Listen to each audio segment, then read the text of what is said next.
Hello, beautiful people of the internet. This is the review of the BYD Seagull. I'm Nick Skalanok, and you're watching CarGuide.PH.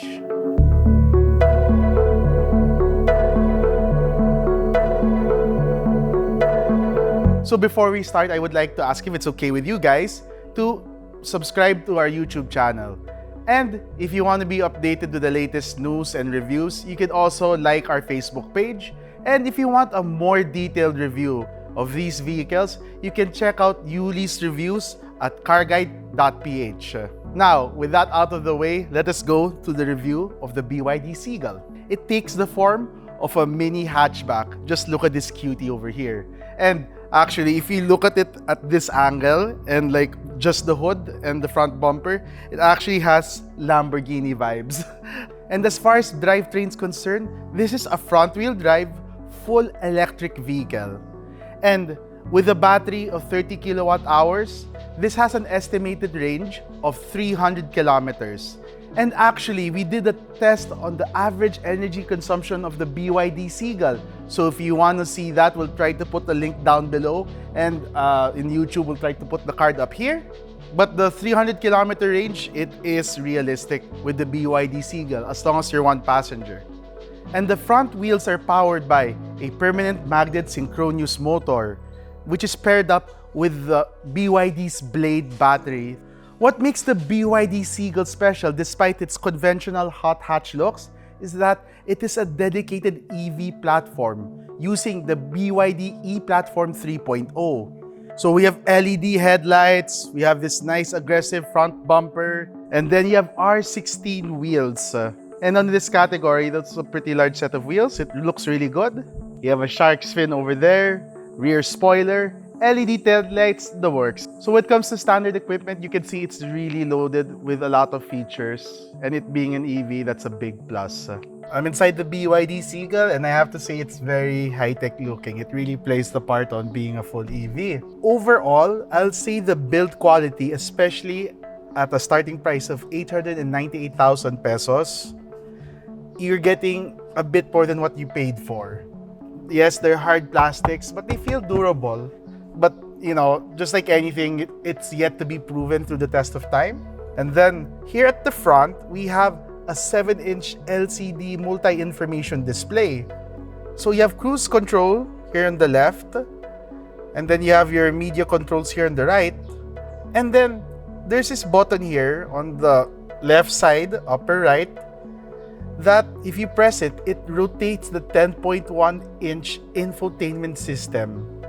Considering this is a compact vehicle and it is under 1 million pesos, nay, under 900,000 pesos, the 10.1-inch rotating infotainment system of BYD also has wireless Android Auto and wireless Apple CarPlay. And in that category, that's not easy to come by, which justifies the pricing even more. Then when it comes to screen quality, very high pixel density. One thing I noticed about at least the wireless Android Auto, it's responsive but not snappy. It feels real time. So that's already a nitpick mention. But other than that, in this category, the level of quality you get from this infotainment system, it's bar none. If you haven't noticed yet, there's no gear shift over here. It's because to select reverse, neutral, drive, and park, it's actually right here in the toggle switch on the far left. So there's reverse, neutral, drive. You know, if you want to reverse, flick up. If you want to drive, flip down. If you want to go neutral, you slight flick on the direction where you're coming from. And then if you want to park, just press the button here, coming from the left side, pushing to the right. Beside it, you have drive mode. So there's sport, there's eco, and there's normal mode. Next, after the hazard, you have your aircon controls. One downside to the BYD Seagull is to access the aircon controls, you're going to have to go through the menus. Here, it's on-off, and then here, it's to have the AC cold activated or deactivated. So I wish there was a way, at least the fan speed, if you can control it through here, but you can't. And then here in the middle, you have wireless charging. And then you have USB charger A and C. And then what's also nice is you have a 12-volt socket right here in the middle. So in terms of footprint, the BYD Seagull is a small car. But considering I'm 6 foot 250 pounds, you can see there's still so much room for me to move around and get comfy. And that's a big plus for the BYD Seagull. So now I'm going to leave the seat position like this so that we can check how the legroom is at the back. You can see that even me, a 6 foot guy, I have a good amount of legroom. It's around 2.5 inches maybe. Keep in mind, that's this seat almost all the way back. And they're able to achieve that by scalloping the seat. So it's not straight. They made it follow like the curvature of the leg behind it. And there's no need for aircon vent because with the size of the car, the front aircon vents does the job. With my shoulder placement, I can put another of me here. But this is definitely good for 3 passengers and 1 driver. So 4 in total. I wouldn't push 5 people in this car. I guess with that, let's check the trunk. The BYD Seagull with the seats up, it has a trunk capacity of 230 liters. This is the famous Pelican case, the 1510. You see a lot of these cases out there and, imitation. So this at least gives you a general idea of what we're dealing with. What I actually like about the trunk of the Seagull is it's actually a good amount of depth. So you can see this case, if I let it lie down, it flushes with the trunk. And then size-wise, you won't be able to have 2 of those cases side by side, and you won't be able to load it like this. You won't be able to load it like that. So your only option will be like this. And then in terms of standing height, you can see it has a good amount of height. 230 liters worth of trunk capacity. But if I were to fold this down and use all that space, it goes up to 930 liters of cargo capacity. Things I wish it was like a flatbed implementation wherein you can slide something all the way. And some manufacturers are able to pull it off by having this cover able to go higher. So I think it was a missed opportunity. Other than that, I think in terms of cargo, when you consider the size of the BYD Seagull, I think it's on the excellent side of things. It really takes advantage of it being an EV platform. So with that out of the way, let's go to the driving of the BYD Seagull. So we did have an initial drive of the BYD Seagull, and if you want to see our reaction to that, you can click up here. I'll put the card up there if you're watching this on YouTube. And you can tell, it is one genuine fun car to drive. But that was a controlled environment, and here in CarGuide.PH, we avoid giving our review impressions of the car until we extensively test the vehicle. So now the big question is that unboxing video, my driving impression there, reflective of what I have experienced now? I'm happy to say yes. It's as good as my face showed on that video. There's something to be said about the e-platform 3.0 of BYD. I'm going to go at this bend at a good amount of speed, and you can see and feel it is one stable car. And that's saying a lot, And, with the blade battery, so a good amount of weight's at the bottom, so the center of gravity of the BYD Seagull's at the bottom. It's no surprise on why it feels so good to drive. Now with that general impression of, the BYD Seagull's drive being good, let's go more specific. The steering is very light, and I guess it's inherent because we're in a very small car. It is intuitive. Wherever I point, it shoots. I don't find myself guessing where the car's going. And with a very tight turning radius, very predictable, very intuitive. And then when it comes to acceleration, I really like it. So let me go to a full stop. So let's say you're in traffic, right? And then traffic's on a go.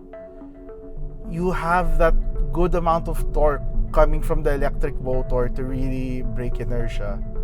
And then when it comes to the braking, I love that there's a lot of range to it. So if I just want to lightly tap on the brake so that I can slow down just a little bit and gradual, it can do so with ease. It's very Wonderful. And then if I really have to stop really quick, it has that ability as well. This comes with driving modes: Eco, Normal, and Sport. And through my observation, it just basically controls the throttle response of the BYD Seagull. So if I put it on Eco mode, coming from a standstill or a slow standstill, you can see that it takes a while to giddy up, so to speak. And which is normal, because in Eco mode, you want to avoid those spikes of energy outputs compared to normal mode. So if I'm in normal mode and then I break inertia, it's a lot quicker. So in sports mode, not only does it give like that extra oomph, it also is more responsive compared to normal mode.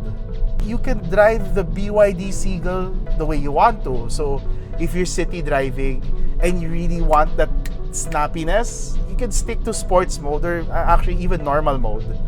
And then if you want something more efficient, let's say you're on the highway, you know, where braking's less, you don't have to brake inertia as often, you can stick to Eco mode or normal mode.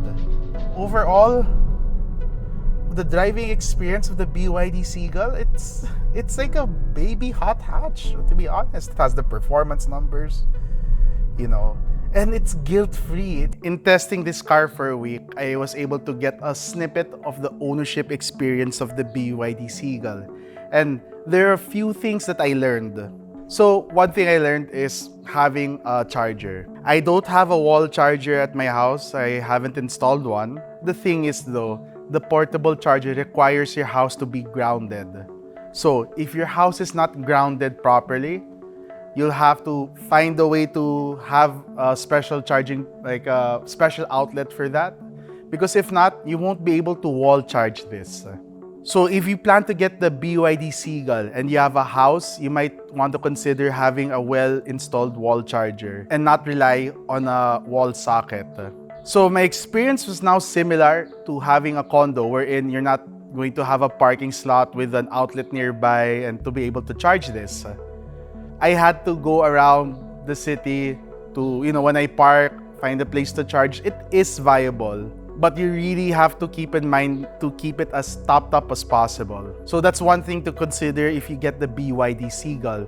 The next thing I learned was there's a big disparity when it comes to having this just as a driver and having this if you frequently put many passengers inside. So if you're the one just driving this will go a long way. But if you plan to fill it up with 3 to 4 people extra, it's going to have its efficiency cut off big time. It can go down as much as 40%. If your total range is 300 kilometers and you plan to go really far and fill it with people and cargo and whatsoever, you might want to consider looking at that 300 kilometer range down to 200. And the further you go from the metro, you'll also have to remember that charging stations becomes fewer and far between. So who is this car for?